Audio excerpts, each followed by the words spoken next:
तो ये फ़ैसला बड़ा खुशाइंद है, इसको वेलकम किया जाना चाहिए। हमारी बहुत देरीना शिकायत है अदालतों से, ख़ुसूसन निचली अदालतों से, ज़ेली अदालतों से।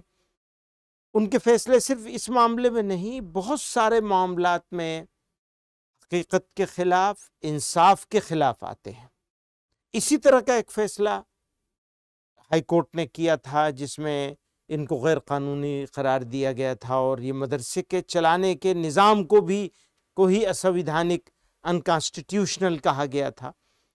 तो आज सुप्रीम कोर्ट ने उसको कुछ कुछ ऑब्जर्वेशंस के साथ, लेकिन मोटे तौर पर अगर ये देखा जाए तो ये एक अच्छा फ़ैसला हुआ है।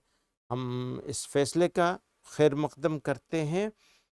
इस बात को जो सीजेआई ने अपने उसमें ऑब्जर्वेशन में कहा है कि जियो और जीने दो, ये जुमला बहुत मानी रखता है।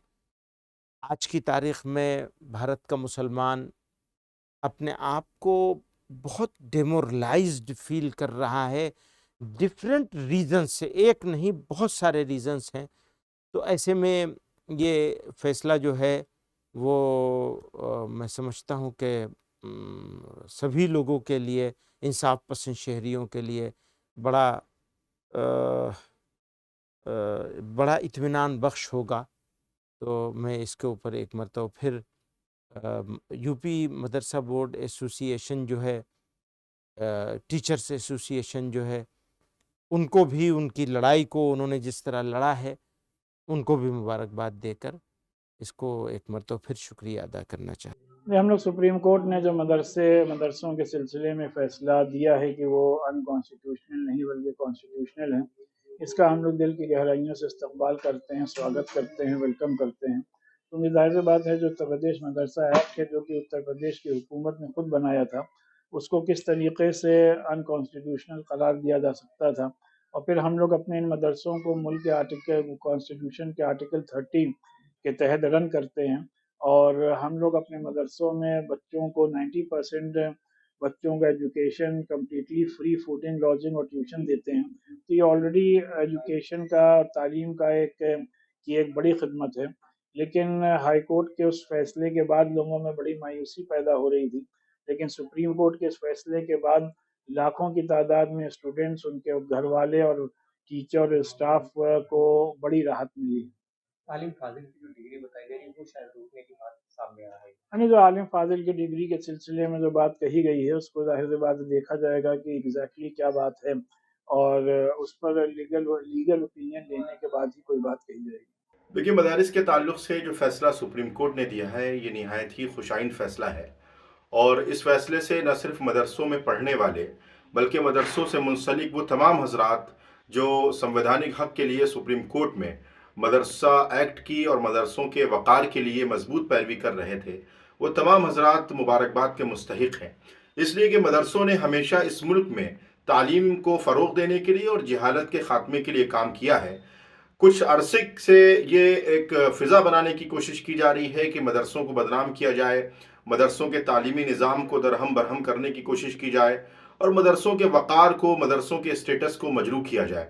लिहाजा सुप्रीम कोर्ट का ये फ़ैसला निहायत खुशाइन फ़ैसला है और मुझे लगता है कि इस फ़ैसले के बाद मदरसों में पढ़ने वाले और मदरसों से मुंसलिक वो तमाम हजरात जो कहीं ना कहीं शक और शुबे का शिकार थे, अब मजबूती से तालीम के मैदान में अपना काम बखूबी अंजाम देंगे। सुप्रीम कोर्ट ने मदरसों के ताल्लुक से जो फैसला दिया है, ये तारीखी और ऐतिहासिक फैसला है और इंसाफ पर मबनी फैसला है। इलाहाबाद हाई कोर्ट ने मदरसों पर प्रतिबंध लगा दिया था और मदरसों के खिलाफ फैसला दिया था। उस पर मदरसा एसोसिएशन के लोग सुप्रीम कोर्ट पहुंचे और सुप्रीम कोर्ट में अपील की उसके खिलाफ। तो सुप्रीम कोर्ट ने एक तवील सुनवाई करने के बाद, तमाम तत्वों को देखने के बाद मदरसों के हक में फैसला दिया है। अब उन मदरसों का वजूद बाकी रहेगा और उस पर कोई भी कदगन लगाम नहीं लग सकती है और उस पर कोई अब आपत्ति करने का कोई मौका नहीं मिलेगा। हाँ, साथ साथ में सुप्रीम कोर्ट ने जो रहनुमाई की है स्टेट गवर्नमेंट की, कि इन मदरसों की देख-रेख की जाए और इनको अच्छे से अच्छा जो है वो रख-रखाव किया जाए। तो इससे और ये भी फैसला मदरसे के हितों में है। इसलिए मदरसों में सफाई-सुथराई, उसका ढाँचा और मुसलसल बच्चों की तालीम और तालीम पे भी निगरानी, तो ये तमाम जो है वो बच्चों के तलबा के हित में है। और अगर ये अमली जामा पहनाया जाता है, जिस तरीके से सुप्रीम कोर्ट ने हिदायतें दी हैं, तो मदरसों में और निखार आएगा, मदरसे और तरक्की करेंगे। हाँ, सुप्रीम कोर्ट के फैसले से पहले जब हाई कोर्ट का फैसला आया था, तो ये पोजीशन थी, मदरसे वाले निहायत परेशान थे कि शायद तनख्वाहें बंद कर दी जाएंगी, मगर स्टेट गवर्नमेंट ने ये मदरसों के साथ सहानुभूति रखी कि किसी भी मदरसे की कोई तनख्वाह नहीं बंद की। इसलिए आज तमाम पूरा मुस्लिम जगत, तमाम मदरसे के लोग हजारों नहीं लाखों की पर सलाम पेश करते हैं और इस्तकबाल करते हैं, स्वागत करते हैं। सुप्रीम कोर्ट ने मदरसा एक्ट 2004 को जो हाई कोर्ट का फैसला है उसे खारिज करते हुए उसकी वैधता को बरकरार रखा है। मदरसा एक्ट पहले की तरह काम करता रहेगा, मदरसे चलते रहेंगे, किसी किस्म का संशोधन नहीं होगा। मदरसों के ऊपर जो कुछ लोगों की तंग नजरी चल रही थी उसको सुप्रीम कोर्ट ने करारा जवाब दिया है। मदरसे अंत्योदय की तर्ज पे काम कर रहे हैं, समाज में ऐसी जगहों पे काम कर रहे हैं, ऐसे बच्चों के लिए काम कर रहे हैं जहाँ शिक्षा का पहुँचना अभी बहुत मुश्किल था। ऐसे में ऐसे लोगों को भी मैं कहना चाहूँगा कि मदरसों को जाकर नज़दीक से देखें। बार बार मदरसों के ऊपर उंगलियाँ उठाना ये भी ठीक बात नहीं है। NCPCR जो बाल आयोग संरक्षण आयोग दिल्ली में बैठा हुआ है, उसको मदरसों के बच्चों के अलावा कुछ नहीं दिखाई देता। उसके भी सारे प्रयासों को सुप्रीम कोर्ट ने जो है एक झटके में खारिज कर दिया है। मदरसे जिस प्रकार से काम कर रहे हैं आगे भी करते रहेंगे। मदरसे के लोगों से भी गुजारिश करूँगा, ये एक अच्छा मौका मिला है, आप पहले से और बेहतर काम करिए और बच्चों के सर्वांगीण विकास के लिए पहले की तरह कार्य करते रहिए। बहुत बहुत बधाई, बहुत शुभकामनाएं, माननीय सुप्रीम कोर्ट का दिल से आभार। देखिए, मैं सुप्रीम कोर्ट के इस फैसले का स्वागत करता हूं, वेलकम करता हूं।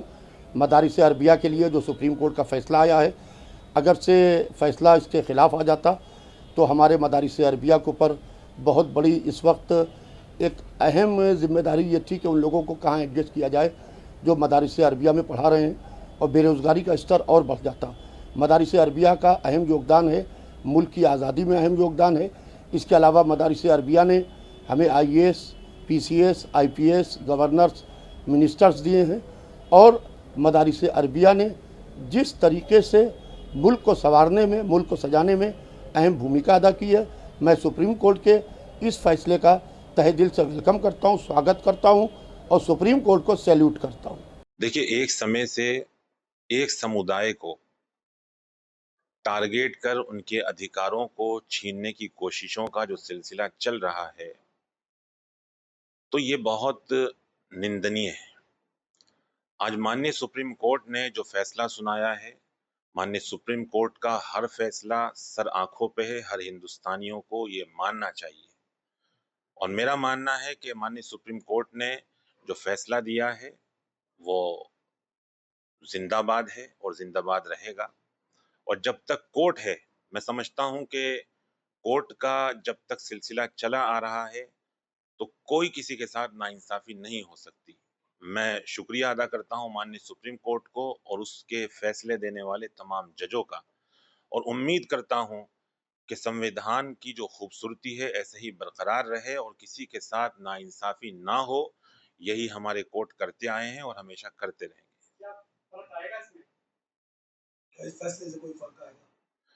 देखिए, इस चीज से, फैसले से कोई फर्क आएगा या नहीं आएगा, ये तो वक्त के बाद ही पता चलेगा, कि समय के बाद पता चलेगा।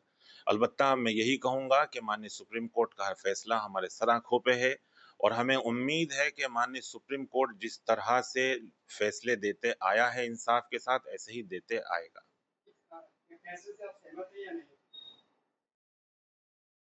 इस फैसले से सहमति की अगर बात देखी जाए, देखिए, एक व्यक्ति का सहमत होना कोई मायने नहीं रखता। मैं समझता हूँ इसके लिए तमाम लोगों को सहमत होना जरूरी है। कितना व्यापक असर आएगा, आ जाएगा? 12 से ऊपर की शिक्षा मदरसे में नहीं मिलेगी आपको? जहां तक शिक्षा की बात आती है, हम लोग जो हैं शिक्षा के फेवर में हैं और हमेशा से शिक्षा देना चाहते हैं। और शिक्षा खास तौर से मुस्लिम समुदाय के लिए जो एक बहुत दिनों से एक बड़ा मुद्दा है कि उनको शिक्षा नहीं मिल पाती सही वक्त पर, सही समय पर। तो मैं समझता हूँ शिक्षा को आगे बढ़ाने के लिए काम करने की आवश्यकता है और बल्कि मुस्लिम समुदाय को बहुत अधिकार मिलने चाहिए शिक्षा को लेकर। तो मैं समझता हूँ इस पर विचार होगा। जैसे सुप्रीम कोर्ट का ये फैसला है कि 12वीं क्लास से ऊपर शिक्षा जो है मदरसे में नहीं दी जाएगी, इस बारे में आपका क्या कहना है?